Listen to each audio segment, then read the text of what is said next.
Hello everyone. ये हमारा chapter number 3 है हिस्ट्री का। और अब हम जानेंगे advents of the Europeans in India, जिसमें हमारा पहला टॉपिक होगा कि पोर्तुगीज़ का इन्वेजन हमारी इंडिया में कैसे हुआ। ठीक है, so let's start with it. देखिए, आजकल हम कई सारी हिस्ट्री की बात करते हैं, एंशिएंट की बात करते हैं, मेडिएवल की बात करते हैं, मॉडर्न पीरियड्स की बात करते हैं, बट हम ये नहीं जान पाते कि किसका पीरियड कब से है और कब इसकी शुरुआत हुई थी। क्योंकि हिस्ट्री जो है वो एक कंटिन्यूटी में है, हिस्ट्री हमेशा कभी पार्ट्स में नहीं रहती है, तो बहुत ही मुश्किल होता है ये जान पाना कि वन पीरियड कौन सा है, वो कब पीरियड ख़त्म हुआ और कब दूसरा हुआ। अब जैसे एग्जांपल दूं मैं आपको, तो 1757 जो है वो एक एरा माना जाता था जिसमें बेसिकली मॉडर्न इंडिया की हिस्ट्री शुरू की गई है, ये माना जाता था।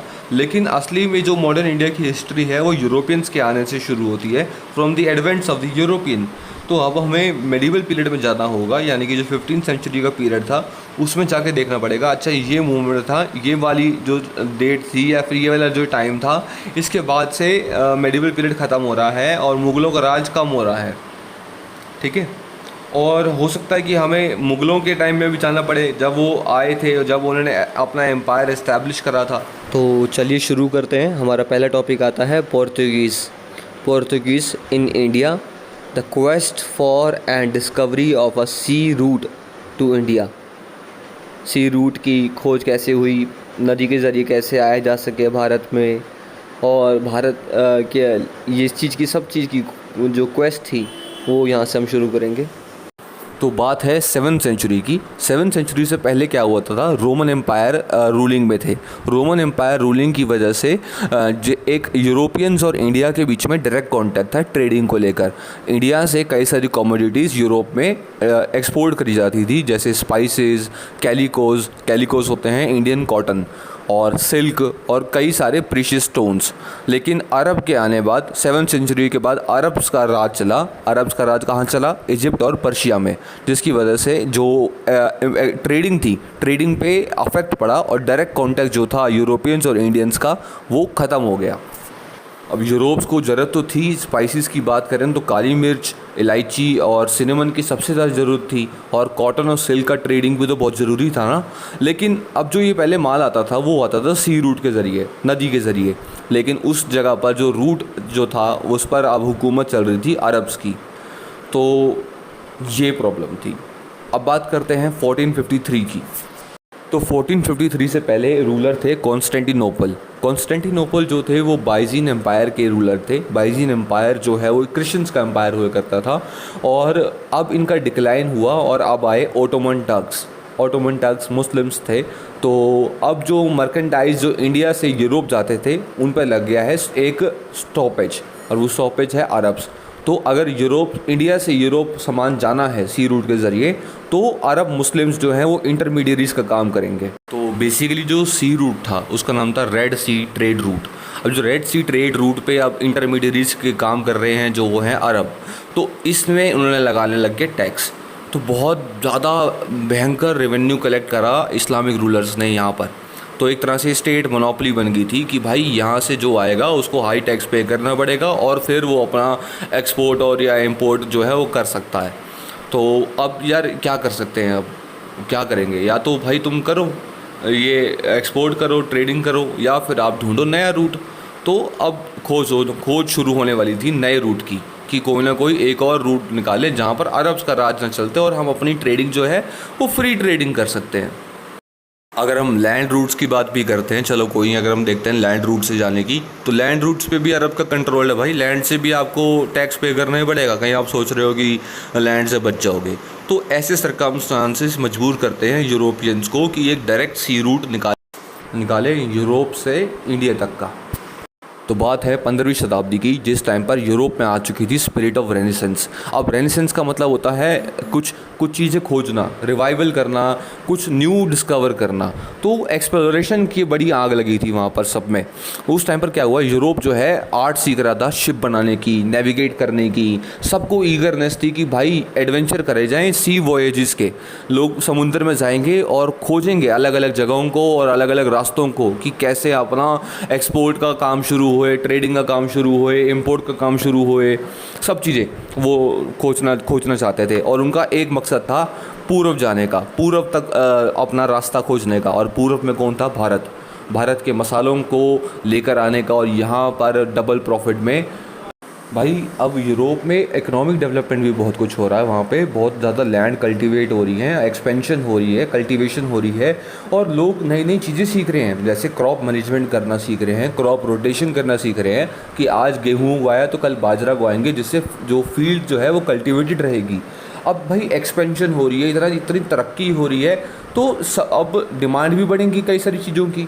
तो यहाँ पर क्या हुआ कि मीट की सप्लाई बढ़ गई, क्योंकि कैटल्स बढ़ रहे हैं, लैंड बढ़ रहे हैं, तो मीट भी बढ़ेगी। तो मीट बढ़ रही है तो भाई मसाले भी चाहिए। मसाले क्यों चाहिए? कुकिंग करने के लिए चाहिए और प्रिजर्वेशन के लिए चाहिए। तो प्रॉस्पेरिटी तो तभी आएगी जब ओरिएंटल लग्जरी गुड्स की डिमांड बढ़ेगी। और ओरिएंटल लग्जरी गुड्स क्या है? Eastern luxury goods. Eastern luxury goods में क्या आएगा? मसाले और कॉटन और सिल्क और प्रीशियस स्टोन्स। ठीक है, तो अब तो भाई तलब मची हुई है कि इंडिया जाना ही जाना है, सामान लेना ही लेना है वहाँ से। पर मसला तो यही है यार, अब जाएं तो जाएं कैसे? जो रूट था, रेड सी रूट, जो इकलौता रूट था, वो उस पर तो कब्जा कर रखा है इन्होंने। अब तो कोई मिल ही नहीं रही जगह। सुइस कैनाल इकलौती कैनाल थी जहाँ से हम यूरोप से इंडिया में जा सकते हैं, लेकिन उस पर तो वो टैक्स लग रहा है, तो कुछ ना कुछ तो करना ही पड़ेगा ना। तो कॉन्स्टेंटिनोपल के रूलिंग के टाइम पर जो वेनिस और जेनोआ जैसे छोटे छोटे शहर थे, वो काफ़ी प्रॉस्पर थे। ठीक है, अच्छा वाला ट्रेडिंग चल रही थी, अपना बढ़िया तरह ओरिएंटल गुड्स की ट्रेड करते थे। लेकिन अब जो ऑटोमन टर्क्स आ गए, जब उन्होंने अपनी रूलिंग करी, तो उस टाइम के बाद अब सारी चीज़ें बदल गई। तो हाल ही मुश्किल से एक आध छोटा मोटा ये ट्रेड वेड कर लेते थे, तो इनसे मेजर एक्सप्लोरेशन हो नहीं पा रही थी। तो अब बात करते हैं पोर्तुगल और स्पेन की बात। तो नॉर्थ यूरोपियंस पूरे रेडी थे कि भैया जो चाहिए ले लो। पोर्तुगल और स्पेन को भाई पैसा चाहिए पैसा लो, आदमी चाहिए आदमी लो। और बात करें जिनोइसी की, तो जिनोइस जो हैं वो शिप्स प्रोवाइड करेंगे, टेक्निकल नॉलेज प्रोवाइड करेंगे, आप बस जाओ। ठीक है, हमें लीडरशिप चाहिए। अब इससे पहले, जब अरब से पहले सारे क्रिश्चियंस थे, ठीक है, और यूरोप और इंडिया का बढ़िया वो चल रहा था, कनेक्शन रेड सी से चल रहा था। ठीक है, तो अब रेड सी अरब ने अपने ऊपर कब्जे में ले लिए। तो एक ट्रेडिंग का वो गोल तो था ही है कि भाई अब कनेक्शन ढूंढ रहे हैं इंडिया के यहाँ से, और ट्रेडिंग करनी है। तो पोर्तुगल जब लीडरशिप उन्होंने एक्सेप्ट करी, तो एक रीज़न हो गया ट्रेड का, दूसरा रीज़न होगा इस्लाम को रोकना, रेजिस्टेंस टू इस्लाम। इन अरब्स और इन मुसलमानों को अपने बीच में आने से रोकना है भाई। ठीक है, तो ये दो रीजन्स की वजह से पोर्तुगीज़ ने अपनी जो लीडरशिप है वो एक्सेप्ट करी। हिस्टोरियंस मानते हैं कि भाई इन यूरोपियंस में ना जुनून सवार था कि भाई इंडिया तक का रास्ता खोजना है, रेड सी को हटाकर कोई और रास्ता देखना ही पड़ेगा। तो अब ये ऑब्सेशन था इनका, खासकर प्रिंस हेनरी पोर्तुगल के प्रिंस थे। इनको नेविगेटर एक्स के नाम से निकनेम दे दिया गया, भाई ये तो है नेविगेटर एक्स। अब प्रिंस हेनरी का ये जुनून था कि भाई ये जो मुस्लिम लोग हैं ना, इन्होंने हमारी जो ट्रेडिंग पे जो सी रूट है उस पर कब्जा कर लिया, तो कैसे भी करके इंडिया से यूरोप का कनेक्शन निकालना ही पड़ेगा, कोई ना कोई और ओशन रूट निकाल के।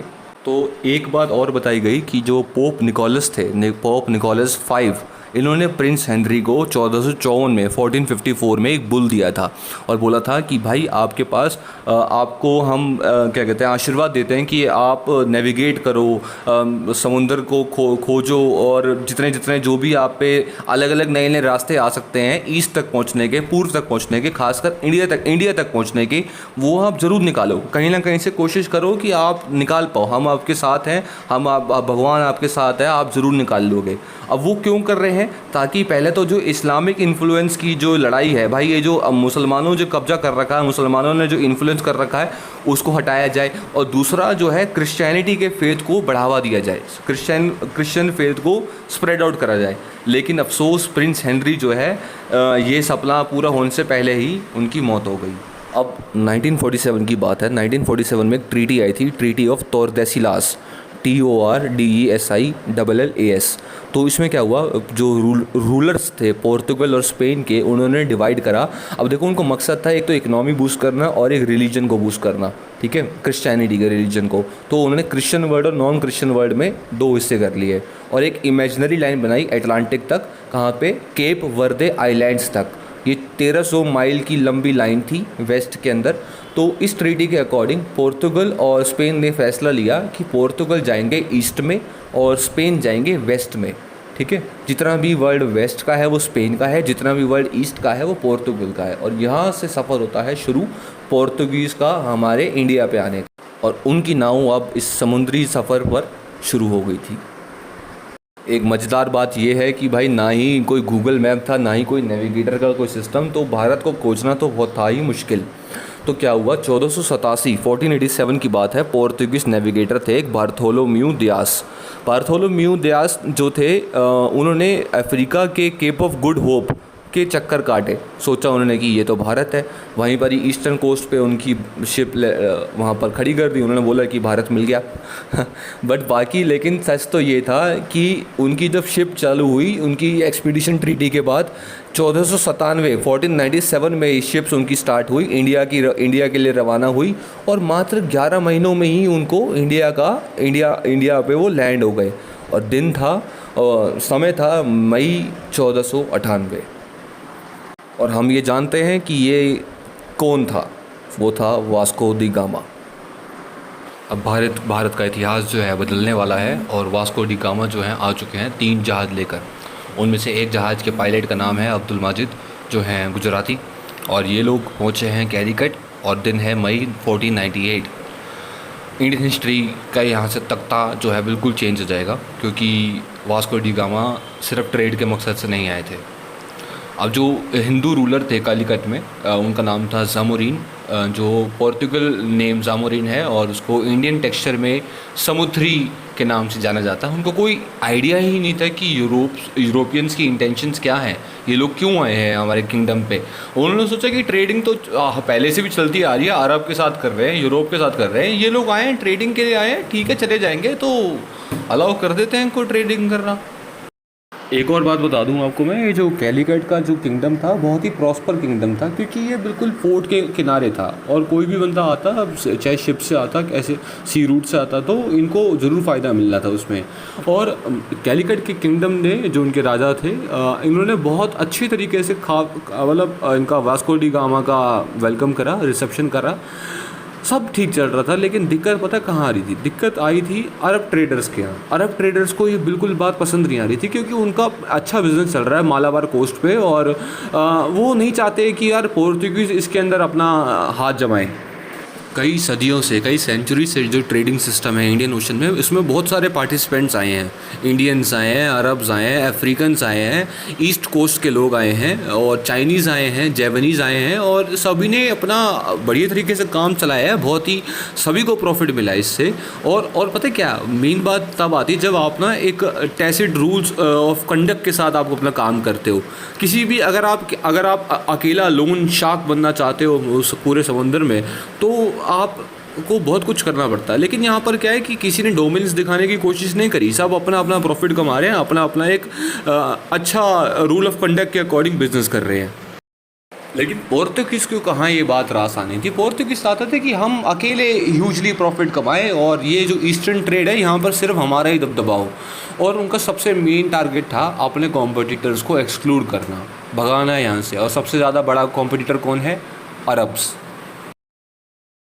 अब जो वास्को डी गामा है वो इंडिया में आ चुके हैं, 3 महीने रहे ये इंडिया में, 3 महीने में ट्रेड करी, सब चीज़ करा, और पोर्तुगल वापस चले गए। पोर्तुगल जब वापस गए तो साथ में अपने साथ भर के गए कार्गो में सामान इंडिया से, बहुत सारा, और बहुत ज़्यादा प्रॉफिट कमाया इन्होंने ये इस वजह से। देखो टैक्स तो कोई पे नहीं करना पड़ रहा, वो रेड सी रूट तो पे जाने की ज़रूरत नहीं है, रास्ता खोद चुका है वास्को डी गामा। और अब जो है इनको कोई टैक्स वैक्स पे नहीं करना। जो 10 गुना मिडल मैंस लेते थे, मुस्लिम लोग लेते थे, अब उनको पेमेंट करने की ज़रूरत नहीं है। और काली मिर्च का जो व्यापार है अब डायरेक्ट एक्सेस है उनका, ठीक है। तो अब ये बात जो है ना यूरोप में जो सबको पता लगी, भाई हम भी ऐसी करने की कोशिश करते हैं, प्रॉफिट कमाने की कोशिश करते हैं, तो कई सारे यूरोपियन नेशन जो है अब इंडिया में आना चाहते हैं और ट्रेड करना चाहते हैं। और ऐसे ही एक वॉयज था जो पेड्रो अल्वारेस कैब्राल के द्वारा आया था ट्रेड पर्पस के लिए मसालों की, और पेड्रिस ने नेगोशिएट करा और अपनी फैक्ट्री जो है कैलिकट में लगा दी 1500 में सितंबर में, ठीक है। तो क्या होता है कि कुछ टाइम बाद ना पोर्तुगीज़ की जो फैक्ट्री होती है उनकी, वो कैलिकट में, उन पे कन्फ्लिक्ट हो जाता है, लोकल्स जो हैं वहाँ के अटैक कर देते हैं, जिसमें कई सारे पोर्तुगीज़ की मौत हो जाती है। तो कैब्रल जो है रिटेलिएट करता है और अरब्स के जितने भी मर्चेंट थे उनकी शिप्स को जो भी उनके हार्बर के आसपास लगी हुई थी उन सबको सीज़ कर लेता है। कई सारे मेंबर्स जो हैं उनकी जान जाती हैं इसके अंदर, और जो भी कार्गो थे उनको सबको कॉन्फिस्केट करके और अपने पास रख लेता है। कैब्रल जो है यहाँ नहीं रुकता, वो उनकी जितनी भी शिप्स थी, जितनी भी ट्रेडिंग की शिप्स थी, उन सबको जला देता है। अब कैब्रल का अगला काम क्या था? कैब्रल ने पहले ना कैलिकट में बम धमाके कर दिए कई सारे, और उसके बाद ना उसने जो लोकल रूलर्स थे कोचिन के और कैलेनोर के, उनके साथ ट्रीटी वगैरह साइन कर ली, और अब अपना बढ़िया बैठक बना ली है उसने यहाँ पर कैलिकट में। तो अब दोबारा से 1501 में जो 1498 में आया था बंदा, वो वापस आ गया, वो है Wesco D gamma. Wesco D gamma ने ज़ैमोरिन से बोला कि भाई एक काम करो, आप ना ये जो अरब मर्चेंट्स हैं ना, इनके साथ सौदाबाजी मत करा करो, इनको हटाओ, इनको निकालो, हमें इनकी ज़रूरत नहीं है, ये लोग बड़े हरामखोर बंदे हैं। तो ज़ैमोरिन को लगा कि नहीं, मैं क्यों निकालूं भाई, अपना अच्छा वाला ट्रेड चल रहा है अरब मर्चेंट के साथ, हम क्यों निकालें, आपको अपनी ट्रेड करनी है आप करो। तो वास्को डी गामा को इन्हें बात रास नहीं आई। इसने क्या करा, अपनी कमर्शियल ग्रीड के लिए फिरोशियस हॉस्टिलिटी करी। बेसिकली क्या करा, जो भी अरब की शिपिंग आती थी, जहाँ से भी आती थी, उनको तोड़ फोड़ कर देता, पूरा बदला लेता था, ताकि उनका कोई काम बने ही ना। तो ये बात जो है ना भाई ज़ैमोरिन को पसंद नहीं आई। इसी वजह से उनके जो रिलेशंस थे बहुत दिन पे दिन ख़राब होते गए। तो इसके बाद क्या था, वेस्को डी गामा ने अपनी फैक्ट्री सेटअप करी कैनौर में, और कैनौर के बाद सीधा कैलिकट और सीधा कोचिन। कैलिकट, कैनौर और कोचिन जो तीनों सबसे इम्पोर्टेंट पोर्ट्स थे, अपना ट्रेड सेंटर्स, वो सारे के सारे हाथ में अब पोर्तुगीज़ के। तो पोर्तुगीज़ ने धीरे धीरे अपनी फैक्ट्रियाँ बढ़ाते गए और अपनी ट्रेडिंग एक्टिविटी करते गए। पोर्तुगीज़ को परमिशन मिलती गई और उन्होंने फोर्टिफाई कर लिया अपने सेंटर्स को, और अब कोई भी उनके आगे, सब फीके हैं उनके आगे, कोई उनको हरा नहीं पाएगा। तो 1505 की बात है, एक और शख्स आते हैं जिनका नाम है फ्रांसिस्को डी अल्मीडा। ये पोर्तुगल के किंग हैं। इनको गवर्नर अपॉइंट करा गया था। ये फर्स्ट गवर्नर थे जो कि पोर्तुगीज़ थे, भारत में आए थे, जो ये 3 साल के लिए आए थे, और इनके पास कई सारी फोर्स थी अपने पोर्तुगीज़ के इंटरेस्ट को प्रोटेक्ट करने के लिए, ये लेकर आए थे। अब फ्रांसिस्को डी अल्मीडा जो न्यूली अपॉइंटेड गवर्नर है, इनको बोला गया कि आप अपनी पोजीशन को कंसोलिडेट करो, ठीक है। तो इसके लिए अब इन्होंने क्या करा कि यार इनका मेन मकसद था मुस्लिम्स को डिस्ट्रॉय करना, मुस्लिम्स की ट्रेड को डिस्ट्रॉय करना। तो ये कैसे करेंगे? तो इनको बोला गया कि अगर हम सीज़ करते हैं 3 जगह, एक है एडन, एक है ऑर्मुज़, ये अरब में है, और एक है मलाका जो कि मलेशिया में है। ये 3 जगह अगर हम सीज़ कर लेते हैं तो मुस्लिम्स को भगाना यहाँ से बहुत आसान होगा। इनको एडवाइस मिली कि आप जो है अपने किलों को स्ट्रॉन्ग बनाओ और कहाँ कहाँ अपने फोर्टिफाई करो। तो वो जगह थी अंजादीव, कोचिन, कैलेनोर और किलवा, ठीक है। तो अब कहानी में आता है ट्विस्ट। फ्रांसिस डी अल्मीडा के अपोजिशन में थे ज़ैमोरिन जो थे, भाई कैलिकट में बॉम्ब ब्लास्ट हुए थे, इतना कुछ हुआ है, कैब्रल ने इतना कुछ करा है, तो ज़ैमोरिन को पोर्तुगीज़ वैसे भी पसंद नहीं आ रहे थे। तो एक हो गया ज़ैमोरिन, दूसरा हो गए इजिप्ट के सुल्तान मेमुलिके। ये इनके साथ भी थोड़ा सा थ्रेट था कि भाई ये लोग आक्रमण करने वाले हैं, और साथ साथ वेनिस के मर्चेंट्स को पोर्तुगीज़ की इंटरफेरेंस पसंद नहीं थी। बार बार यूरोपियंस हमारे उनके वेनिस के मर्चेंट्स के कामों में दखलंदाजी दे रहे थे। तो क्या हुआ, इजिप्शियंस ने अपनी जो फ्लीट है, यानी कि जो सेना की टुकड़ी जो है भेजी रेड सी पे, ताकि वो रोक सकें पोर्तुगीज़ को आने से। तो 1507 में एक स्क्वाड्रन हुआ, मतलब एक थोड़ी सी लड़ाई हुई, एक नेवल बैटल हुई दीऊ में, जिसमें इजिप्शियंस और पोर्तुगीज़ की लड़ाई हुई, और साथ साथ गुजरात के कुछ नेवीज़ जो थी उन्होंने उनका साथ दिया। अफसोस की बात है कि फ्रांसिस डी अल्मीडा का एक पर्सनल लॉस होता है और यहाँ पर उनके बेटे की मृत्यु हो जाती है। लेकिन फ्रांसिस अल्मीडा जो है चुप रहने वाले बंदों में से नहीं थे। इन्होंने क्या करा, इन्होंने बदला लिया और अगले ही साल इन दोनों नेवीज़ को पूरी तरह कुचल दिया।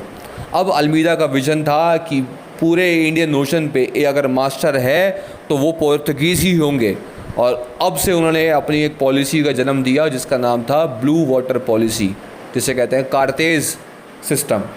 फ्रांसिस डी अलमीडा का व्यू है कि जब तक आप समुद्र पे आपकी ताकत नहीं है ना, आप किनारों पे महल कितने भी बना लो, उसका कोई फ़ायदा नहीं होगा। So as long as you may be powerful at sea, you will hold India as yours, and if you do not possess this power, doesn't matter how much fortress you have on the shore. अब बात आती है the real founder of the Portuguese power in India, और the person who consolidate the real power of Portuguese in India, वो है Alfonso दी अल्बुर्की। अब ये जो अल्फोंसो दी अल्बुर्की जो हैं, इन्होंने अल्मीडिया को सक्सीड कर लिया था, जो हमारे सेकंड गवर्नर थे। इनके आगे अब जो थर्ड गवर्नर जो आए हैं, पोर्तुगीज़ गवर्नर ये हैं, ये बेसिकली रियल फाउंडर हैं पोर्तुगीज़ पावर का ईस्ट में। मतलब इंडिया पे अगर कोई पोर्तुगीज़ पावर के रियल फाउंडर होंगे तो ये अल्फोंसो ही माने जाएंगे। क्यों? क्योंकि इन्होंने ये काम अपनी डेथ से पहले ही कर लिया था। देखो इन्होंने क्या करा, इन्होंने एक स्ट्रैटेजिक कंट्रोल निकाला। इन्होंने पूरे इंडियन ओशन पे एक बेस बना लिया कि भाई जहाँ से भी हमारी ट्रेड में जो पॉइंट्स हैं जहाँ से कोई नेशन एंट्री कर सकता है, वहाँ अपनी वो करो, फोर्स बढ़ाओ, वहाँ पर किसी को आने देना ही नहीं है। यहाँ पर राज चलेगा तो हमारा राज चलेगा, ठीक है। तो उन्होंने सारे सी के एंट्रेंसेस पे वो लगा लिए, बेसिस बनवा लिए। तो लेट्स से अगर हम वी शेप, हमारा जो टिप है साउथ की, तो वी शेप की चारों जो तीनों बाउंड्रीज हैं, ट्रायंगल बाउंड्रीज हैं, जो दोनों बाउंड्रीज पे वी शेप की, तो वो उन्होंने वहाँ पर बेस बना लिए पूरे। और साथ साथ इन्होंने ईस्ट अफ्रीका, रेड सी, ओरमुज़, मालाबार, मलक्का और इंडिया सब पे लगा दिया। अब जैसे अल्मेडिया ने कहा था कि आपको नेवी और अपनी फ़ोर्स बढ़ाने की ज़रूरत है, तो इन्होंने भी फ़ोर्स बढ़ाई अपनी, इन्होंने भी अपने बेस बढ़ाए। तो इनकी एक और बात ये थी कि अल्बुर्की ने ना अपना एक परमिट सिस्टम निकाला। भाई जिनको, जो बाकी शिप्स हैं जिनको अगर आना है तो वो परमिट लेंगे पहले हमसे और फिर आएंगे, और उन पे जो बेसिकली जो मेजर शिप बिल्डिंग सेंटर्स हैं ना अपने इस रीजन के अंदर पूरे के पूरे, उनके ऊपर अपना कंट्रोल एक्सरसाइज करा। तो अब भाई इनकी पावर ऐसी है कि ना कोई नया बंदा शिप पे आ सकता, नया बंदा इस ट्रेडिंग पे आ सकता है, ना ही कोई नई शिप बन सकती है बिना इनके परमिट के। तो शिप बिल्डिंग पे, ट्रेड मोनोपोली पे, सब चीज़ पे इन्होंने अपनी बैठक जमा ली, और बहुत ही स्ट्रैटेजिकली ये काम करा इन्होंने सब ने। एक और बात थी, जैसे मान लो अब शिप बनाने के लिए टिम्बर की बड़ी रिक्वायरमेंट थी, तो ना गल्फ़ में टिम्बर अवेलेबल थी, ना रेड सी में अवेलेबल थी। तो उन्होंने बोला कि भाई जहाँ पर टिम्बर बनती है ना, वहाँ पर धावा बोलते हैं, और वहाँ पर पहले अपना बेस स्ट्रॉन्ग करते हैं, ठीक है। तो कोई आएगा, हमसे परमिट लेगा, फिर हमसे टिम्बर लेकर जाएगा और फिर शिप बनाएगा। तो ना शिप बनेगी, ना कोई बंदा ट्रेडिंग के लिए आएगा। अब एक और बात थी कि 1510 में गोवा के सुल्तान थे, बेसिकली बीजापुर था उस टाइम पर, वो सुल्तान और बीजापुर जो है उनके पास था गोवा हमारा। तो अल्बुर्की ने जो है गोवा एक्वायर कर लिया और उसको पोर्ट, प्रिंसिपल पोर्ट बना लिया अपना। हालांकि गोवा जो है वो पोर्ट ही था बेसिकली, तो लेकिन अब जो मेजर पोर्ट था, जो प्रिंसिपल पोर्ट था, वो अल्बुर्की और पोर्तुगीज़ का वो गोवा था। तो मतलब पोर्तुगीज़ का सबसे ज़्यादा राज वहाँ चला है। और ये बात याद रखना कि गोवा जो है पहली स्टेट थी जो एक्वायर्ड हुई है किसी फॉरेनर के द्वारा, और उसके बाद गोवा ही आखिरी स्टेट थी जो इंडिया को मिली थी पोर्तुगीज़ से। मतलब ब्रिटिशर्स के बाद गोवा बाद में आज़ाद हुआ था पोर्तुगीज़ के राज से। So sultan of Bijapur became the first bit of Indian territory to be under the Europeans. अब इससे पहले यूरोपियंस कोई आए थे तो वो आए थे अलेक्जेंडर द ग्रेट, ठीक है। इसके बाद अगर कोई दूसरा यूरोपियन आया होगा जो उसने एक्वायर करी होगी कोई इंडियन टेरिटरी, तो वो है ये अल्बुर्की, और उन्होंने क्या करा है, गोवा को एक्वायर करा है। अब अलेक्जेंडर द ग्रेट की एक और इंटरेस्टिंग फीचर बता दूं तो इनके राज में जो सती का सिस्टम था वो अबॉलिश हो गया था। हालांकि जो सती का अबॉलिशन तो बाद में ही हुआ है, 19वीं सेंचुरी में हुआ है, लेकिन अगर हम पहली बात देखें कि अब किस एरा में हुआ था तो वो था अलेक्जेंडर द ग्रेट के एरा में। अब बात करते हैं पोर्तुगीज़ के बारे में। तो पोर्तुगीज़ लोग ना बड़े ही दिमागदारी लोग थे। इन्होंने बोला कि यार गोवा में अब कब्जा ले लिया, एक काम करता है इन्हीं के साथ ना रल मिल जाते हैं ताकि पावर और बढ़ेगी और लोग भी हमारा साथ देंगे, ठीक है। तो पोर्तुगीज़ के जो बेसिकली मेंस लोग थे उन्होंने क्या करा, उन्होंने इंडिया की जो लोकल वाइफ्स थी, लोकल जो लड़कियां थी उनसे शादी करना शुरू कर दी। तो लोकल वाइफ्स के साथ शुरू हुए। अल्बुर्की ने बोला कि इनकरेज करा मेंस को कि शादी करो, और गोवा और जो नॉर्थ प्रोविंस था basically province of the north, वहाँ पर उन्होंने एक तरह से अपने आप को इस्टेब्लिश कर लिया एज अ विलेज लैंडलॉर्ड्स। तो वो नई बिल्डिंग्स बनाते थे और इरिगेशन का काम करते थे, नई क्रॉप्स लगाते थे। उन्होंने टोबैको उगाया, कैश्यू नट उगाए और कोकोनट के अलग अलग तरीके बताए प्लांटेशन करने के। कोकोनट की बहुत ज़्यादा इस्तेमाल करने वाली चीज़ें बनवाई, जैसे कॉयर रिगिंग। कॉयर रिगिंग क्या होता है कि नारियल जो होता है, नारियल के जो छिलके होते हैं ऊपर के, जो ब्राउन ब्राउन से जो हेयर्स होते हैं, उनकी रस्सी बनाई जाती है ताकि जो शिप में काम आए। ठीक है, तो ऐसी कॉर्डेज और कॉयर रिगिंग बनाई इन्होंने। तो अब बात करते हैं आगे कि मतलब इन्होंने सिर्फ ट्रेडर्स और मर्चेंट्स की सिर्फ काम नहीं करा, इन्होंने गोवा और कोचिन में अपने तरह से आर्टिशियंस भी एक तरह से एज ए सेटल हुए हैं, मास्टर बन गए हैं, क्राफ्ट्समैन बन गए हैं, कई सारी चीज़ बन गई थे, मतलब एक तरह से पूरा रल मिल गए थे। तो most of such Portuguese came to look upon their new settlements rather than Portugal as home. तो यहाँ इन भारत को इन्होंने अपना घर बना लिया एक तरह से, और पोर्तुगल की जगह यहाँ पर ही सेटल हो गए। अब अगली बारी आती है नीनो द कुन्हा की। नीनो द कुन्हा ने जब ऑफिस अपना संभाला तो वो टाइम था नवंबर 1529। वो गवर्नर बने थे पोर्तुगीज़ के, ठीक है। और उसके एक साल बाद पोर्तुगीज़ गवर्नमेंट ने अपना जो हेड क्वार्टर है कोचिन से गोवा में शिफ्ट कर लिया। अब गोवा जो है उनका सबसे बड़ा अड्डा बन चुका है, ठीक है। अब एक और बात थी, एक और बंदा यहाँ पर आता है, वो है बहादुर शाह ऑफ गुजरात। इसके कन्फ्लिक्ट चल रहे हैं मुग़ल एम्परर हुमायूं से। तो बहादुर शाह जो है गुजरात का, वो पोर्तुगीज़ की मदद लेता है कि भाई चलो मिलकर अटैक वटैक करेंगे। तो 1534 में वो आता है और अब क्या मिलता है इससे, फ़ायदा क्या होता है पोर्तुगीज़ को जो आइलैंड है बसीन वो मिल जाता है, साथ में उनकी डिपेंडेंसीज़ और रेवेन्यूज़ भी साथ में मिल जाते हैं, ठीक है।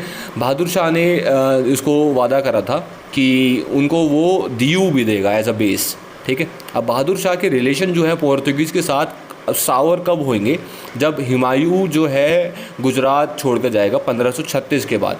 अभी तो बढ़िया चल रहा है, पॉलिटिक्स में आ चुके हैं दोनों के दोनों और मामला ठीक है, लेकिन कुछ टाइम बाद रिलेशन जो है इनके ख़राब हो जाएंगे। भाई देखो अब क्या होता है कि जो पोर्तुगीज़ और बहादुर शाह हैं वो अब लोग जो हैं इनहेबिटेंट्स जो हैं वो पोर्तुगीज़ के साथ है, ठीक है भाई। उन्होंने घर बना रखा अपना, वहाँ पे बीवियाँ उनकी हैं, ठीक है। तो अब इनहेबिटेंट जो भी है वहाँ के लोकल जो हैं वो पोर्तुगीज़ के साथ हैं। तो बहादुर शाह जो है एक पार्टीशन की वॉल चाहता है कि भाई बन जाए, आपका अपना इलाका मेरा अपना इलाका, मैंने आपसे बात नहीं करनी। तो पोर्तुगीज़ कहता है कि चलो ठीक है नेगोशिएशन करते हैं, आप आओ हमारे साथ आओ, आप हमारी शिप पे आओ, हम बात करते हैं, ठीक है। तो सन होता है 1537, बहादुर शाह आता है शिप पे और नेगोशिएशन होती हैं, लेकिन दा कुन्हा उसको मार डालता है वहीं पर ही धोखे से, ठीक है। दा कुन्हा अब शासक बनना चाहता है और दूसरी साइड जो है इंडिया की ईस्टर्न साइड ऑफ जो है पोर्ट्स हैं, जो बंगाल के पोर्ट्स हैं, अभी तो गोवा, कन्नौर, कोचिन सारा उन्होंने एक्वायर कर रखा है। अब आगे जो बंगाल वाली साइड हैं उनको भी वो एक्वायर करना चाहता है। तो पूरा समुंदर का इलाका जो इंडिया से घिरा हुआ है सब पे राज करेंगे पोर्तुगीज़, ऐसी इच्छा है दा कुन्हा की। अब इसी चीज़ के लिए क्या करते हैं वो, धीरे धीरे पोर्तुगीज़ को अपने जो मेंस हैं वो हुगली में भेजते हैं। और हुगली में उनका यही इरादा होता है कि धीरे धीरे वहाँ सेटल हो जाएंगे, वहाँ पे शादी वादी कर लेंगे तो वहाँ पर भी हमारा नाम चल जाएगा। तो अब बात करते हैं कुछ फेवरेबल कंडीशंस के लिए जो पोर्तुगीज़ के पास थी। अब गुजरात को छोड़ के, क्योंकि गुजरात में थे महमूद बेगारा 1458 से लेकर 1511 तक, उस टाइम पे बहुत पावरफुल रूलर रहे हैं ये। अब जो नॉर्दर्न पार्ट था वो जो है स्मॉल पावर्स में डिवाइड हो रहा था, और जो डेक्कन की बात करें, साउथ की बात करें, तो वहाँ पर जो एक किंगडम था बहमानी किंगडम, जो हालांकि मजबूत किंगडम था पर धीरे धीरे वो टुकड़ियों में बट रहा था। It was breaking up into the smaller kingdoms. और किसी भी इंडियंस के पास इतनी पावर नहीं थी जितनी नेवी, खासकर नेवी में नेवल स्ट्रेंथ किसी की कुछ खास नहीं थी। ना कि किसी ने सोचा था भाई ज़मीन पे लड़ाइयाँ होती हैं हमारी, समुद्र में कहाँ लड़ाइयाँ होती थी, लेकिन पोर्तुगीज़ के पास नेवल स्ट्रेंथ बहुत ज़्यादा थी, ठीक है। तो यही फ़ायदा पोर्तुगीज़ को मिला। तो अगर हम ईस्ट की बात करें तो चाइनीज़ एम्परर कभी इतनी कुछ खास इनकी रीच हुई नहीं यहाँ पर, चाइनीज़ शिप्स वो लाते नहीं थे ज़्यादा। और बात करें हम अरब मर्चेंट्स की और शिप ओनर्स की, तो उनको पहले से इन्होंने साइड कर लिया था, ठीक है। इन पे अपनी डोमिनेंस चला ली थी, समझ रहे हो ना आप। और इनकी पोर्तुगीज़ की यूनिटी जो है उसके ऊपर किसी की टिक नहीं रही थी। तो और पोर्तुगीज़ के पास तोपें भी थी, तोपें उन्होंने शिप पे अपनी सजा के रखी हुई थी। तो पूरा सेट आउट गेम वेम सेट सब चीज़ सेट करके आए थे ये लोग। करते हैं पोर्तुगीज़ के राज में उनकी स्टेट की दूरदशा, उनकी कंडीशंस कैसी थी। तो हालांकि पोर्तुगीज़ के बारे में इतना कुछ बात बताई नहीं गई है हिस्ट्री में, जितनी अंग्रेज़ों के बारे में बताई है, जितनी बाकी देशों बाकी चीज़ के बारे में बताई है, इतना बड़ा एलिमेंट नहीं बताया गया इंडियन हिस्ट्री में। हालांकि पोर्तुगीज़ बहुत ज़्यादा बड़ा एलिमेंट प्ले करते हैं। Portuguese state of Portuguese in India, Estado Portugues da India, ये जो लाइन है यानी कि state of the Portuguese in India, ये एक लार्जर एलिमेंट इंडियन हिस्ट्री में रखती है। हालांकि बट इसका क्रेडिट नहीं दिया गया, ठीक है। लोग इनको अंडर एस्टिमेट करते हैं। इन्होंने बहुत कुछ करा है, ठीक है। लगभग सारे ही कोस्टल पार्ट्स जो है इंडिया के इनके कवर में थे 50 सालों के अंदर। पहले ही 50 सालों के अंदर, यानी कि जब वास्को डी गामा 1498 में आए थे, उनके बाद 50 साल के अंदर इन्होंने बहुत कुछ कवर करा था। पूरा गोवा इनके पास था, मुंबई से दमन दीव तक का इलाका इनके पास था, गुजरात को भी अप्रोच कर रहे थे, और इनके कई सारे इंपॉर्टेंट पोर्ट्स भी थे। 100 से ज़्यादा टाउन्स एंड विलेजेस इनके पास थे, क्योंकि ये लोग घुल मिल जाते हैं, ये लोग शादी कर लेते हैं, इनकी जो डोमेस्टिक पॉलिटिक्स है उसमें रल मिल जाते थे ये लोग। अगर हम साउथ की बात करते हैं तो इतने ज़्यादा सी पोर्ट्स हैं इनके पास, इतने ज़्यादा फोर्ट्रेसेस हैं, इतने ज़्यादा ट्रेडिंग पोस्ट है कि कहने की हद ही नहीं। चेन बनी हुई है पूरी चेन। मैंगलोर इनके पास, कैन्नौर इनके पास, कोचिन इनके पास, कैलीकट इनके पास, मालाबार इनके पास, सब थे। बट जो उनकी पावर थी मेन मलाबार में, वो कंसोलिडेट नहीं करी हुई थी इन्होंने। हालांकि इनका मेन काम था भाई इन्फ्लुएंस बना के रखो, कंट्रोल रखो लोकल रूलर्स पे, और जहाँ पर उगती हैं मसाले, द स्पाइस ग्रोइंग लैंड, उनको हाथ से जाने ना दो। मेन धंधा तो करना है ना, ट्रेडिंग तो करनी है। तो पोर्तुगीज़ ने इस्टेब्लिश करे कई सारे मिलिट्री पोस्ट, कई सारे settlements on the east coast at the Saint Thome जो है चेन्नई में है, और एक आंध्रा में इन्होंने नगरपट्टनम पे इन्होंने मिलिट्री पोस्ट बनाई कई सारी, ठीक है। और 16th सेंचुरी के एंड तक आते इनके पास वेल्दी सेटलमेंट इनकी हुगली में, और हुगली में जो कि वेस्ट बंगाल में है, वहाँ पर भी ग्रो हो गई थी। अब बहुत सारे एनवॉय, बहुत सारे एम्बेसडर जो हैं गोवा से अदर किंगडम्स में जाते थे, ठीक है। और बहुत सारी ट्रीटीज़ जो हैं गोवा और डेक्कन के सुल्तान के साथ साइन की गई थी, और वो हमेशा रीन्यू होती थी। तो अगर कोई नया एनवॉय आ रहा है, कोई नया एम्बेसडर आ रहा है, तो वो दूसरी उसकी पॉलिसी जो है रीन्यू हो जाएगी, क्योंकि लंबे समय के लिए इन्होंने ट्रीटीज़ बनाई हुई हैं, लंबे समय के लिए इनको राज करना है। कोई शॉर्ट ट्रीटीज़ नहीं बनाई थी इन्होंने। पोर्तुगीज़ के पास इतना ज़्यादा पावर आ गई है, तो वो पता है लड़ाइयों में भी साथ देने लगे हैं। ये विजयनगरा और डेक्कन के जो सुल्तान हैं, इनकी जो लड़ाइयाँ होती थी, इनमें भी इन्होंने बहुत साथ दिया। डेक्कन्स और मुगल्स के बीच में जो लड़ाई होती थी, मुगल्स और मराठास के बीच में जो भी लड़ाई हुई, उनमें भी इन्होंने अपना वो करा है, क्या कहते हैं, पावर दिखाई है, काफ़ी ज़्यादा साथ दिया हुआ है इन्होंने, ठीक है। तो पोर्तुगीज़ जो हैं वो फर्स्ट यूरोपियन हैं जो इंडिया में आए हैं, और वो सबसे लास्ट में इस धरती को छोड़ के गए हैं। 1961 में गवर्नमेंट ऑफ इंडिया ने रिकैप्चर करा था गोवा और दमन दीव इनसे। अब अगर बात करें पोर्तुगीज़ के एडमिनिस्ट्रेशन के बारे में, जो हमारे इंडिया के अंदर था, तो जो एडमिनिस्ट्रेशन के हेड होते थे वो वाइसरॉय होते थे, जो इनका टेन्योर 3 साल का होता था। साथ में सेक्रेटरी भी देखने को मिले, और बाद में काउंसिल भी बने इनके। अब एक और पर्सनैलिटी आती है, वेडोर दा फेजेंडा।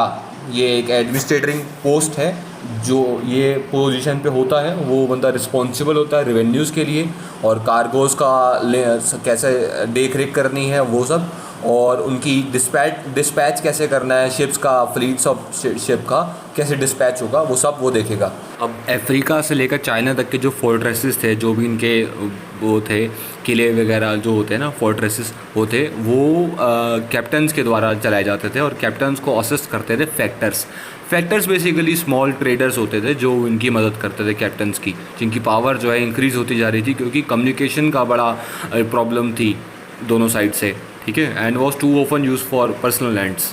तो कम्युनिकेशन का गैप होने की वजह से फैक्टर्स ने अपनी पर्सनल ट्रेडिंग शुरू कर दी थी, तो यही यहाँ पर बड़ी दिक्कतें आ रही थी हमको पोर्तुगीज़ को। तो अगर आप रिलीजियस पॉलिसीज़ की बात करते हैं पोर्तुगीज़ में, तो पोर्तुगीज़ के सबसे ज़्यादा जो कट्टर एनिमीज़ हैं वो हैं, एक तो अरब्स और एक थे मूअर्स बेसिकली अफ्रीका के कुछ नेटिव्स होते थे, ठीक है, नॉर्थ अफ्रीका के बेसिकली, ठीक है। तो अब इनका मेन मकसद था कि भाई क्रिश्चियनिटी को प्रमोट करना है, साथ ट्रेड तो कर ही रहे हैं, क्रिश्चियनिटी को ज़रूर प्रमोट करना है और सारे मुस्लिम्स को जितने भी ये हैं इन मुस्लिम्स को परसिक्यूट करना है। तो ये मुस्लिम्स के प्रति बहुत ही इंटॉलरेंट है, ठीक है।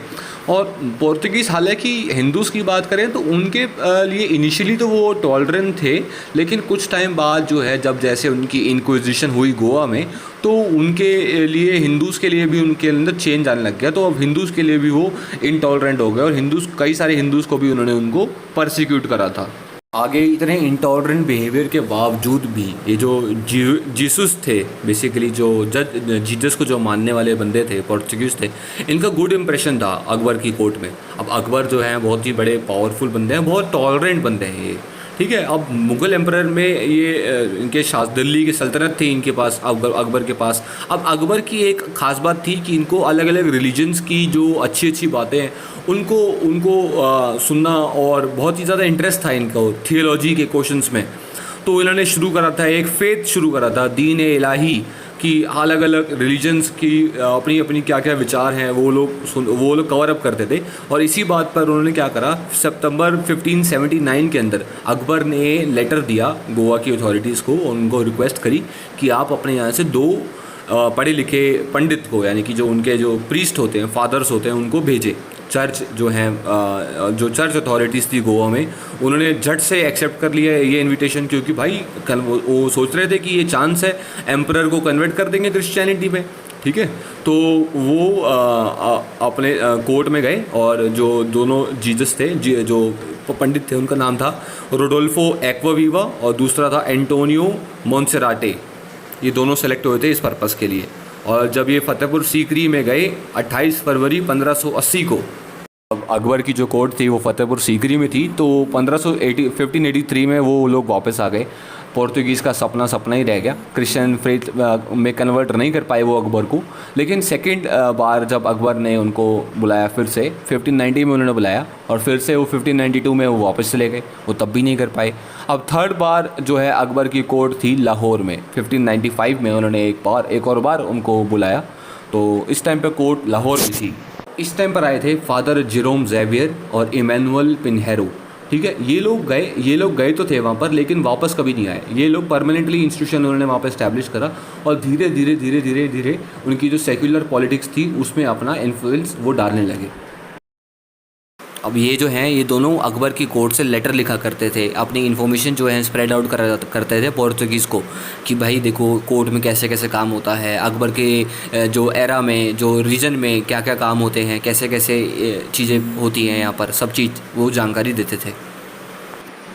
प्रिंस सलीम जो अकबर के बेटे थे, जो अब जिनको गद्दी मिली थी, वो जहांगीर भी उनका एक नाम था। जहांगीर और प्रिंस सलीम एक ही बात है, ठीक है। वो शुरू में जो जीसस फादर्स होते थे, जीसुट फादर होते थे, इनको निगलेक्ट करते थे, इनको इतना ज़्यादा पसंद नहीं थे वो। पर धीरे धीरे 1606 तक आते इनको जैसे अकबर के टाइम पर इनको फेवर किया जाता था, तो ये जहांगीर के टाइम पर भी इनको फेवर किया जाने लगा। इनको कई सारे फेवर मिलते थे। और एक और इन्होंने लाहौर में, जहांगीर ने लाहौर में एक एलिगेंट और एक बहुत ही स्पेशियस चर्च बनवाई थी, जहाँ पर एक कॉलेजियम स्थापित करवाया गया, रेजिडेंस बनाया गया, जितने भी ये प्रीस्ट लोग हैं चर्च के उनको रखवाया गया वहाँ पे। और तो और इनको पूरी आज़ादी थी अपना रिलीजन फॉलो करने की। इसका प्रूफ ये भी है कि 1608 में 20 बैप्टिज़म हुए थे। अब बैप्टिज़म क्या होता है कि कोई नया रिलीजन होता है तो उसका शुद्धिकरण होता है, उसको होली वाटर में उसको स्नान करवा के उसको क्रिश्चियनिटी दी जाती है, कन्वर्ट करा जाता है उसको। तो जितनी जैसे पोर्तुगल में लिबर्टी थी ये सब करने की, वैसे ही उनको यहाँ पर भी मिली। जहांगीर का बर्ताव ऐसा था कि जीसस प्रीस्ट थे, उनको लगा कि भाई एक उम्मीद की किरण जाग रही है कि अकबर को ना सही, अकबर के बेटे को तो हम क्रिश्चियन बना ही देंगे। तो पर ये होप्स भी धरे के धरे ही रह गए। क्योंकि एरोगेंट एक्शंस लिए जा रहे थे पोर्तुगीज़ वाइसरॉयज़ के द्वारा, जो कि एक रिफ्ट और एक खलश पैदा कर देते हैं मुग़ल एम्परर्स और पोर्तुगीज़ के बीच में। तो अगला टॉपिक हमारा यही है कि पोर्तुगीज़ जो है उनका जो फेवर है वो मुगल्स जो फेवर दे रहे थे पोर्तुगीज़ को, वो कैसे लूज़ हुआ। तो अब बारी आती है 1608 की। कैप्टन विलियम हॉकिंस जो हैं अपनी शिप लेकर, जिनकी शिप का नाम था हेक्टर, वो सूरत पहुंचते हैं और इनके हाथ में James I the king of England का लेटर भी है, जो वो मुग़ल कोर्ट और जहांगीर में दिखाते हैं और उनको रिक्वेस्ट करते हैं कि हमें, मतलब इंग्लैंड का लेटर होता है कि हमें बिज़नेस करने की परमिशन दी जाए। अब एक फादर पिनहेरियो होते हैं और इनके साथ इनके पोर्तुगीज़ अथॉरिटी होते हैं, ये पूरी कोशिश करते हैं कि हॉकिंस को रोका जाए मुग़ल कोर्ट में एंटर होने से, बट नहीं हो पाते, वो आखिरकार मिल ही जाते हैं। तो जहांगीर उनके गिफ्ट्स को एक्सेप्ट करता है जो हॉकिन उनके लाए थे, और हॉकिंस को एक फेवरेबल रिसेप्शन मिलती है 1609 में। हॉकिंस तुर्की लैंग्वेज भी जानते हैं, जिनकी वजह से वो एम्परर से डायरेक्ट बातचीत कर पा रहे हैं और इनको कोई मिडल मैन और एज एन इंटरप्रेटेटर की ज़रूरत नहीं है। इसकी वजह से जो जहांगीर हैं वो बहुत इम्प्रेस हो जाते हैं हॉकिंस से, और जहांगीर उनको एज अ मनसबदार अपॉइंट कर देते हैं, जो कि एक बहुत ही बड़ी ऊंची अच्छी पोस्ट है, सिविल मिलिट्री की पोस्ट है, और उनको 30,000 की सैलरी भी दी जाती है, जो हालांकि उनको कभी मिलती नहीं है। भाई 1000 तक की मनसबदार की रैंक होती है, इनको 400 की रैंक मिली है, और बहुत ही ऊँची पोस्ट है ये, बहुत ही बढ़िया पोस्ट है ये मनसबदार की जो कैप्टन हॉकिंस को मिली है। और हॉकिंस को ये जो पोजीशन दी है वो वर्क की नहीं, ऑनरी पोजीशन दी है बेसिकली, तो काफ़ी अच्छी बात है इसकी, इसीलिए मैं इतनी ज़्यादा तारीफ़ कर रहा हूँ। इन्होंने आर्मेनियन क्रिश्चियन जो थे एक मुबारक शाह, उनकी बेटी से शादी कर ली थी, जिनका नाम था मुबारक शाह। अब मुगल्स ने ग्रांट अलाउ कर दिया था अंग्रेज़ों के लिए कि जाओ, अंग्रेज़ों को भी इजाज़त है कि जाओ ट्रेड करें वो, तो ये बात पोर्तुगीज़ को राज नहीं आ रही थी। पोर्तुगीज़ ने हालांकि नेगोशिएशंस करके एक पीस ट्रीटी बना ली थी पोर्तुगीज़ और मुग़ल एम्परर्स के बीच में, बट फिर हॉकिंस को ये बात पसंद नहीं आई, तो इंग्लिश शिप आने वाली थी, लेकिन पोर्तुगीज़ तो नेवल स्ट्रेंथ उनकी बहुत ज़्यादा स्ट्रॉन्ग है, तो पोर्तुगीज़ ने उनको रोक लिया, उनको आने से मना कर दिया सूरत में अभी, ठीक है। तो अब ये जो हॉकिंस को बहुत बुरा लगा, हॉकिंस ने मुग़ल कोर्ट को छोड़ दिया 1611 में ही, ठीक है। और क्योंकि वो भाई वो पोर्तुगीज़ के का मुकाबला कैसे कर पाता, और उनकी मुग़ल की पॉलिसीज़ भी उनको अब पसंद नहीं आ रही थी, तो फिर वो छोड़ के चला गया। लेकिन नवंबर 1612 में हम देखते हैं एक इंग्लिश शिप आएगी ड्रैगन, जो इंग्लिश शिप ड्रैगन थी, इसके कैप्टन थे कैप्टन बेस्ट, अपनी छोटी सी जहाज़ लेके आए थे जिनका नाम था ओशिएंडर, और इन्होंने अच्छे से इतनी बड़ी तरीके से लड़ाई करी, और इन्होंने पोर्तुगीज़ की जो झुंड था जहाज़ों का उनको मात दे दी। और ये मुमकिन कैसे हुआ, देखते हैं इसके बारे में। जो एम्परर जहांगीर थे उनको उनको उनकी नेवी वर्थ बिल्कुल कुछ भी नहीं थी, नेवी तो उनके लिए कुछ था ही नहीं, क्योंकि उनका सारा काम लैंड पे था। तो देखा उन्होंने कि यार इन्होंने, अंग्रेज़ों ने इतने बड़े इतने पावरफुल लोगों को, पोर्तुगीज़ों को, वो भी नेवल के जंग में हराया है, तो वो बहुत इम्प्रेस्ड हो गए उनसे। अब रही बात पोर्तुगीज़ों की, तो ये लोग अपने पैर में खुद ही कुल्हाड़ी मार रहे थे। एक तो ये करप्शन कर रहे थे, प्राइवेट ट्रेडिंग कर रहे थे ये समुद्र में, ठीक है, और ये कई सारी चीज़ें थी इनके पास जिनसे कन्फ्लिक्ट पैदा हो रहा था इंपीरियल मुगल गवर्नमेंट में। 1613 की बात है जब पोर्तुगीज़ों ने इतना नाराज़ कर दिया जहांगीर को कि उनका जो रिश्ता था वो बिल्कुल टूट सा ही गया था। अब क्या हुआ क्या था, जहांगीर की जो मुगल्स की जो शिप थी पोर्तुगीज़ ने कैप्चर कर ली, कई सारे मुसलमानों को इम्प्रिजनमेंट में डाल दिया, कई सारे उनके कार्गोज तबाह कर दिए।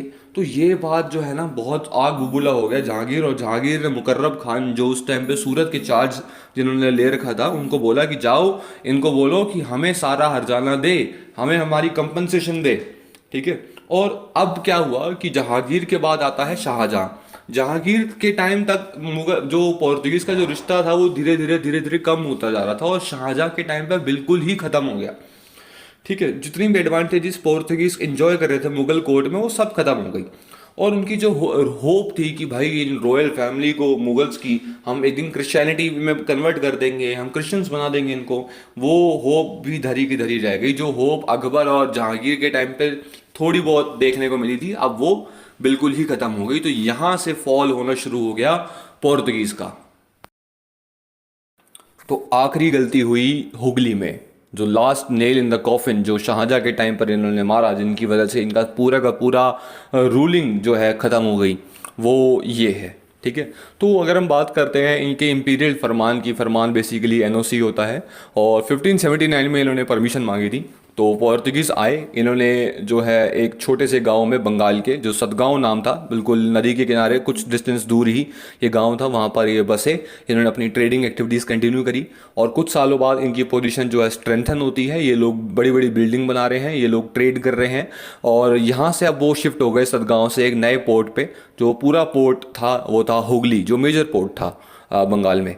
ठीक है। तो इन्होंने आगे फिर सॉल्ट मैन्युफैक्चर करना शुरू करा और इन्होंने अपना खुद का कस्टम हाउस बना लिया, यानी कि जो भी कोई बंदा अगर ट्रेड करता है तो वो इनसे परमिशन लेगा और फिर जाकर वो ट्रेड कर सकता है, अदरवाइज़ वो नहीं कर पाएगा।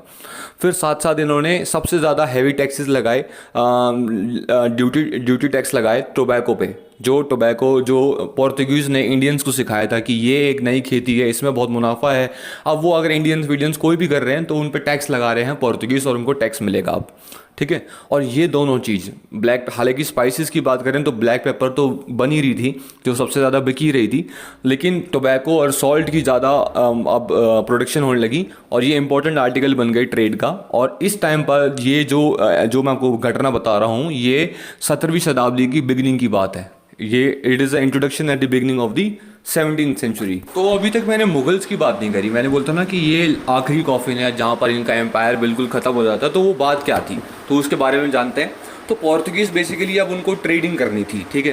तो वो ट्रेडिंग करने के लिए उनको ट्रेडर्स चाहिए थे। तो अब वो क्या करने लगे, वो लोग क्रूअल्टी पे उतर रहे। उन्होंने क्या करा, उन्होंने खरीद और बेचना शुरू कर दिया, तस्करी करना शुरू कर दी बच्चों की, हिंदू और मुस्लिम बच्चों की, ठीक है। अब तक कोई चक्कर नहीं था, हिंदू और मुस्लिम बच्चों को पकड़ते थे, उनको क्रिश्चियंस की तरह उनको पालन पोषण करते थे और उनसे फिर काम करवाते थे, ठीक है। तो ये बहुत गलत चल रहा था। लेकिन बात जो है बड़ी वो तब बड़ी जब मुमताज़ महल की जो शाहजहाँ की बेगम थी मुमताज़, उनकी दासियों को किडनैप कर लिया था। उनकी जो 2 स्लेव गर्ल्स थी उनको किडनैप कर लिया था। और बात थी अब जून 24 1632 की। तो मुग़ल जो है अब परेशान हो गए, अब वो पूरे आग बबूला हो गए। उन्होंने क्या करा, हुगली को घेराबंदी कर ली, हुगली के आगे उन्होंने सीज़ कर लिया उसको और उनको पूरे के पूरा कैप्चर करने में 3 महीने लग गए। शाहजहाँ ने जब फाइनली कैप्चर करा और शाहजहाँ ने ऑर्डर करा बंगाल के गवर्नर उस टाइम पर जो कासिम खान थे कि पोर्तुगीज़ के खिलाफ सख्त से सख्त एक्शन लिया जाए। तो जब ये जो हुगली जब सीज़ हुआ फाइनली, तो पोर्तुगीज़ डर गए और पोर्तुगीज़ भाग गए वहाँ से। मुगल्स जो है इस चीज़ के ऊपर उन्होंने 1000 आदमी अपने गंवाए, लेकिन 400 प्रिजनर्स भी उन्होंने पकड़े पोर्तुगीज़ों को और आगरा लेके गए। पोर्तुगीज़ को जो प्रिजनर्स थे उनको एक ऑफ़र करा गया कि या तो तुम इस्लाम में कन्वर्ट कर लो अपने आप को या फिर ज़िंदगी भर गुलाम बन के रहो। साथ साथ जो क्रिश्चियंस थे उस वक्त, अब पोर्तुगीज़ क्रिश्चियंस थे, तो उनका परसिक्यूशन होना शुरू हो गया और कुछ टाइम बाद वो धीरे धीरे उनकी कौम जो है ख़त्म होने लग गई। वो अपना मर गए, स्लेवरी में मर गए, कुछ इस्लाम में कन्वर्ट हो गए, तो क्रिश्चियनिटी धीरे धीरे अब कम होने लग गई थी। तो ये था 17th सेंचुरी का सीन। अब बात आती है 18th सेंचुरी में, जो पूरा कंप्लीट डिक्लाइन हो जाता है पोर्तुगीज़ का। अब 18वीं सदी में पोर्तुगीज़ ने अपना कमर्शियल इन्फ्लुएंस बिल्कुल ही ख़त्म कर दिया, ठीक है। हालांकि इनका ट्रेड जो है चल रही थी, लेकिन इंडिविजुअल कैपेसिटी में चल रही थी। कई लोग पायरेसी करते थे, कई लोग रोबरी करते थे, जैसे पायरेट्स होते हैं ना, लूटपाट, समुद्री लुटेरे, वो लोग काम कर रहे थे। हुगली को इन्होंने बेस कैंप बना लिया था अपना, बे ऑफ बंगाल के साथ में जितनी भी लूट वूट होती थी पोर्तुगीज़ के द्वारा, वो हुगली बेस कैंप में होती थी इनकी। तो पोर्तुगीज़ का जो डिक्लाइन है वो सिर्फ इन कुछ चुनिंदा रीजंस की वजह से नहीं हुआ कि भाई इन्होंने लड़कियां उठा ली, इन्होंने वो कर लिया, इन्होंने कुछ कर लिया, इन्होंने मुगल्स को नाराज़ कर दिया। इनके कई सारे सेवरल फैक्टर्स रहे हैं जिनसे इनका डिक्लाइन होना शुरू हो गया।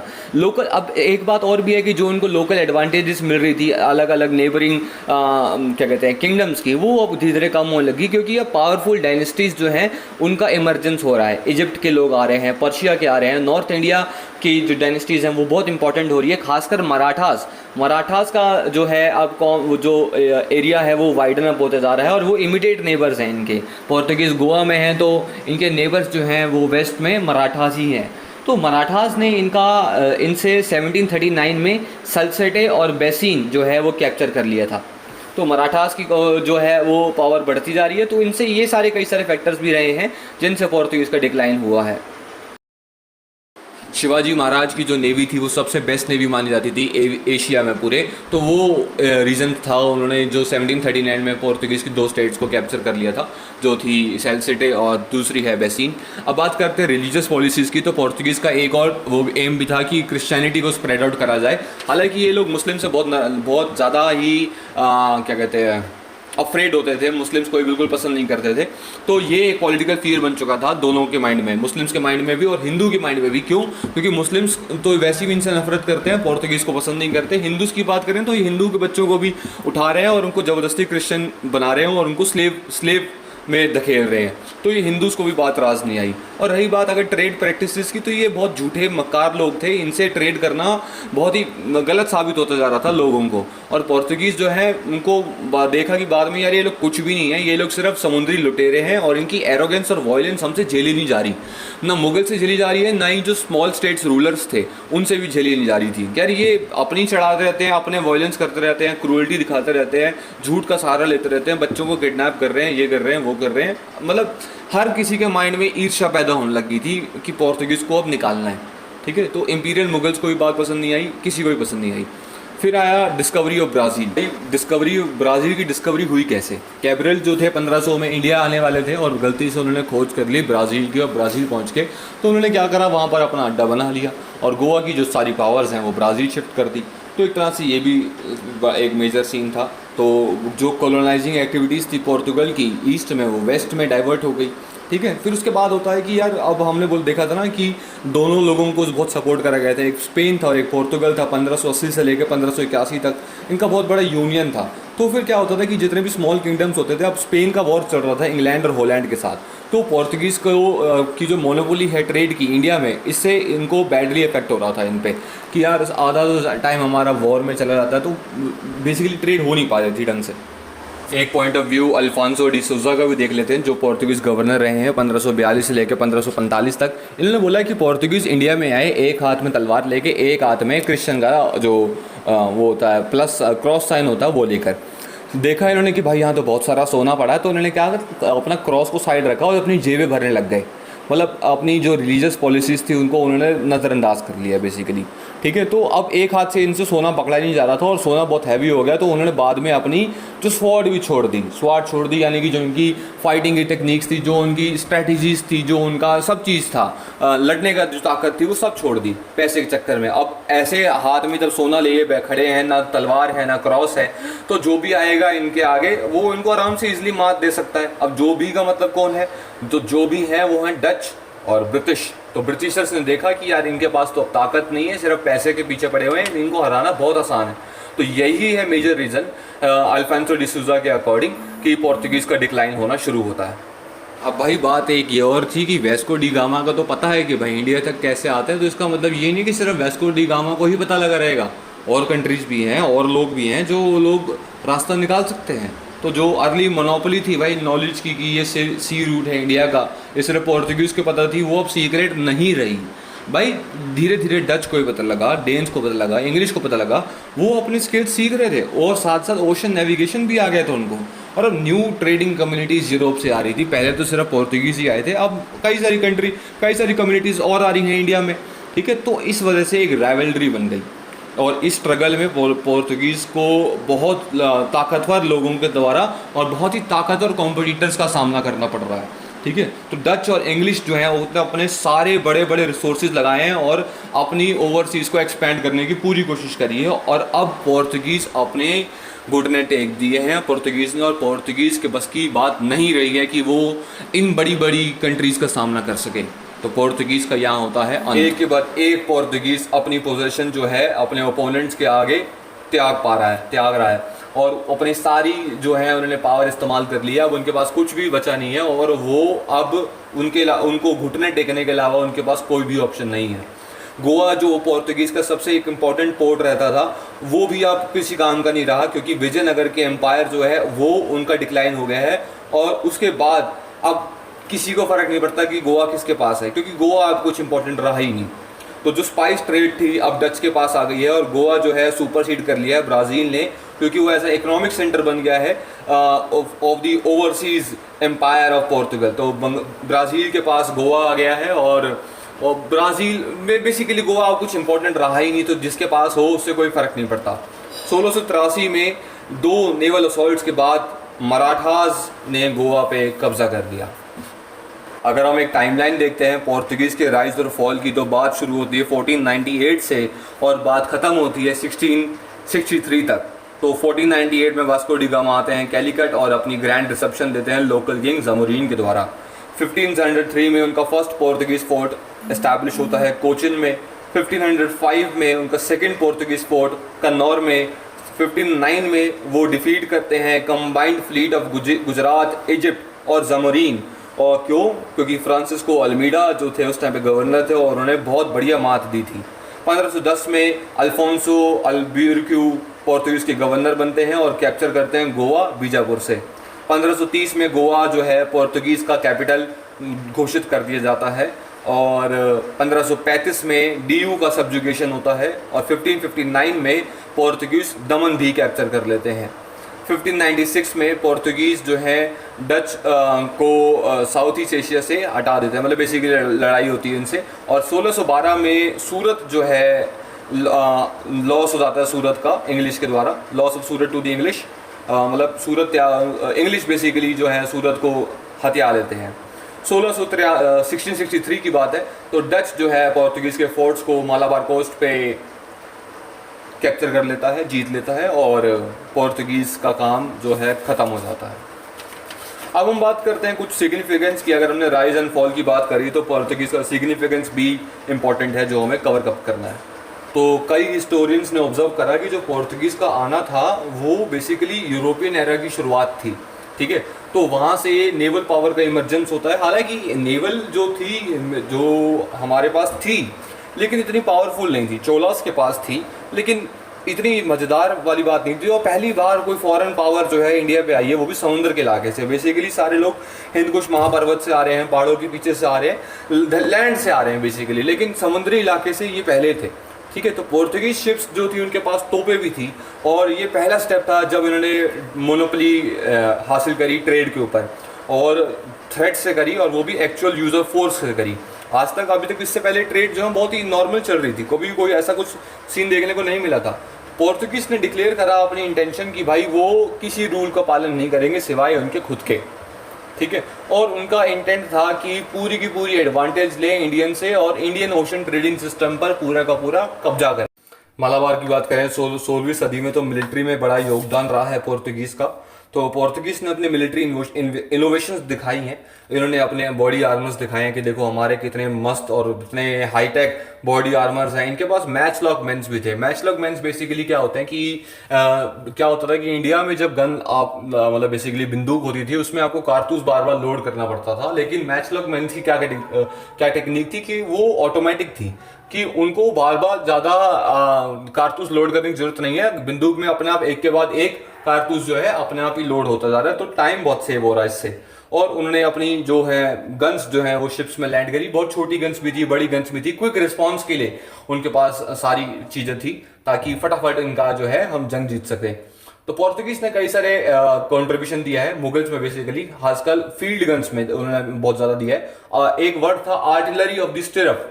आर्टिलरी ऑफ द स्टिरअप का मतलब क्या है कि उनके पास ऐसी ऐसी छोटी छोटी गन्स भी हैं, कुछ अलग अलग तरीके की गन्स हैं जिससे वो एकदम क्विक रिस्पॉन्स दे सकते हैं और उनको युद्ध में जो है बहुत ज़्यादा सफलता मिलेगी इससे, ठीक है।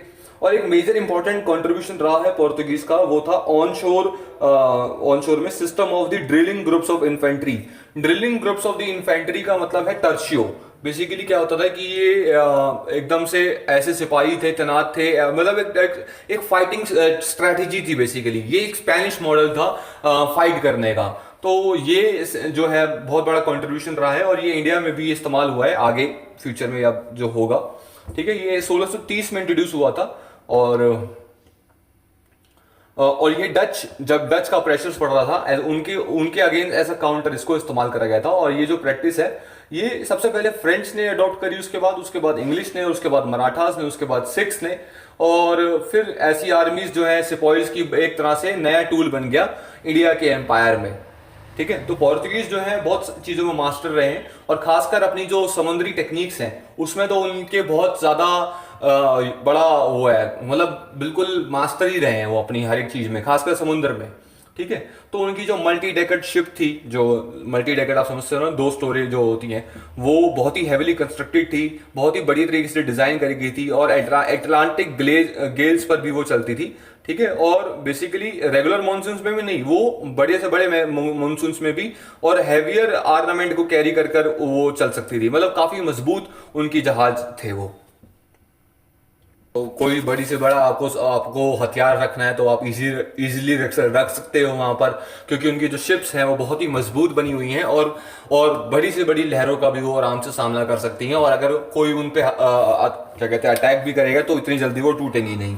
उन्होंने एक सिस्टम करा था कास्टल प्रो 1 स्टर्न का, वो बेसिकली फ्रंट एंड बैक पे उनका कुछ मॉडिफिकेशंस होती हैं शिप की, वो जो उन्होंने कर रखी थी।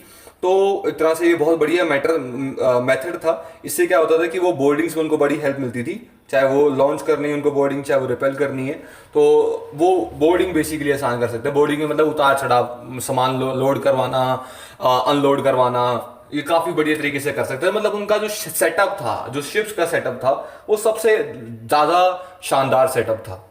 तो हम इंडियंस ने इनसे भी बहुत कुछ सीखा। हमने इंडियन से इनकी स्ट्रेटेजी अपनाकर हमारे लिए भी, अपने लिए भी बहुत कुछ इस्तेमाल करने की चीजें बनवाई हमने, शिप्स बनवाई, काफी कुछ बनवाया हमने। अगर इनकी बात करें तो इनके सबसे ज्यादा बेस्ट थे इनके स्किल्स, इनकी ऑर्गेनाइजेशन लेवल। ये लोग मैपिंग कितनी बढ़िया करते थे, ये लोग डॉक्यूमेंट्स कितने बढ़िया बनाते थे, उनका मेंटेनेंस कितना बढ़िया होता था, उनके पायलट्स का देख रेख, उनका ट्रेडिंग सिस्टम, उनकी पिटिंग स्टेट्स, सब चीज इनकी सबसे बेस्ट होती थी। और जिनके प्राइवेट मर्चेंट्स होते थे, उनकी शिपिंग कैसे हो रही है, बहुत कुछ काबिले तारीफ था। तो अगर हम बात करें मुगल्स और मराठास की, तो मुगल्स और मराठास ने सबसे ज्यादा इनसे ही सीखा है। तो मुगल्स और मराठास में अगर किसी के उनके कोई वारिस हैं जिनसे उनको नॉलेज मिली है, सिर्फ अगर हम देखें तो यूरोपियंस ही हैं। यूरोपियंस में अगर हम बात करें तो सिर्फ पोर्तुगीज ही नहीं, डच और इंग्लिश भी थे जो एशिया में जब आए, तो मुगल्स ने उनसे भी ज्यादा सीखा। इतना तो इंडियन नहीं सीखा था जितना डच और इंग्लिश लोगों ने पोर्तुगीज से सीख के अपनी जो नेवी है इतनी स्ट्रांग कर ली थी। मतलब उनसे ज्यादा, इंडियन से ज्यादा उनकी स्ट्रांग थी, तो उनसे भी काफी कुछ सीखा इन्होंने। बट इतने सारे कॉन्ट्रीब्यूशंस के बाद अगर हम देखें, जब रिलीजियस परसिक्यूशन करते थे ना ये लोग, तो सारी जो कॉन्ट्रीब्यूशन है वो सारी साइड हो जाती थी। यार इतना अच्छा इन्होंने काम करा है, लेकिन जब बात आती है रिलीजियस पॉलिसीज की, तो इन्होंने जो परसिक्यूशन करा है लोगों का हमारे यहाँ पे, तो वो बहुत ही एक सैड और एक डार्क साइड रही है इनकी। बट इसको भी अगर हम इग्नोर कर दें, तो अगर हम देखें तो मिशनरीज जो थे चर्च में, वो उन्होंने भी बहुत कुछ काम करा है। वो टीचर्स रहे हैं, पैट्रॉन्स रहे हैं इंडिया में। उन्होंने हमारे इंडिया को कई सारी आर्ट सिखाई है, पेंटिंग सिखाई है, उन्होंने कार्विंग करना सिखाया है, स्कल्पचर बनाना सिखाए हैं। और खासकर अगर हम बात करें म्यूजिक की, तो ना ही सिर्फ पोर्तुगीज की आर्ट बल्कि पूरे यूरोपियंस की art as in a form of music उन्होंने इंटरप्रेट करके दी है हमारी इंडिया को। तो एक ये भी मेजर बड़ा ही कॉन्ट्रीब्यूशन रहा है उनका।